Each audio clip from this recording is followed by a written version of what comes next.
وا بڕیارە لە 10 بۆ 20 ئایار 6140 هاوڵاتی هەرێمی کوردستان بە مەبەستی بەجێهێنانی فەریزەی حەج بگەنە عەرەبستانی سوعودیا. بەپێی ئامارەکان 4500 کەس بە فڕۆکە و 1640 کەسیش بەڕێگەی وشکانی گەشتەکە ئەنجام دەدەن. ئەمە سێم ڕۆژە لە بەڕێبەراتی گشتی حەج بە هەرێمی کوردستان خوڵی ڕاهێنان بۆ کۆمپانیەکان کراوەتەوە کە ئەمە خوڵێکی تێر و تەسەلە لە ڕووی کارگێڕی و کە ڕێنمای کارگێڕیان پێ دەدرێتن لەو پشکێکە بۆ حکوومەتی هەرێمی کوردستان و هەرێمی کوردستان دیاری کراوە هیچ حەجێکی دیکە نییە و هاوڵاتیان دەبی زۆر ئاگادار من لەو هەڵمەتانێکی لە سۆشیال میدیا دەکرێت بە ناوی حەجی توجاری و یاخود هەر جۆرە ناوێکی لێ بنێن ئەم ساڵە بە هەموو شێوەیەک سعودیا ڕێگا ناداتن هیچ کەسێک کە ڤیزای حەجی نەبێتن داخلی مەکە و مەدینە بێتن.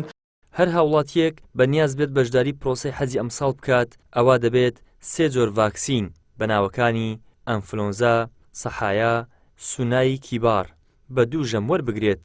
نەخۆشخانەی نازدار بامەڕنیش لە هەولێر لا چەند ڕۆژی ڕابردوودا ڤاکسینی بۆ زیاتر لە 500 کەس ئەنجام داوە.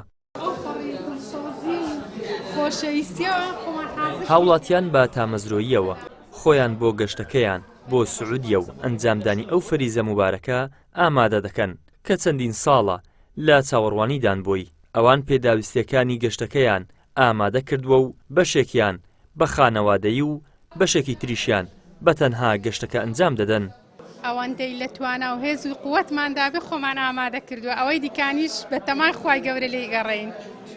خوای گەورە بۆمان ئاسانکە هیچ عیبەچیان تێدانیا هیچ کێشەیەکیان نیە یعنی ئەو پەڕی دڵسۆزی و بەوانە چێوە هاوکاری حاجیەکانەکەن.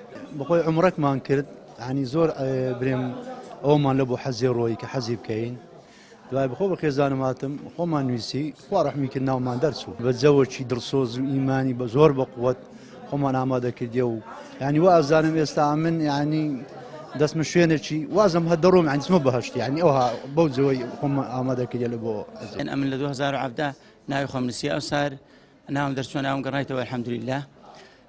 ئەلێرانە ئەمە لە بنکەی تەندروستی نازدار بامەڕنی بۆمان دەستنیشان کراوە کە بین خۆمان بکتین درژی نەخۆشە ڤایرۆزیەکان. بە تەکید ئەوە ڕوکنەکی حەجە و ڕوکنەکی ئاینە کە زۆر دڵخۆش بین پێوە. ئەمن لە 8 سال پێش ئێستاکە بە هیوا بووم کە ئەو ڕۆژە بگاتە ئەو ڕۆژەی ئەلحەمدولیلا ئەو سار تەلەفۆنم لەها ئاگادار کرامەوە زۆر دڵخۆش بووم. و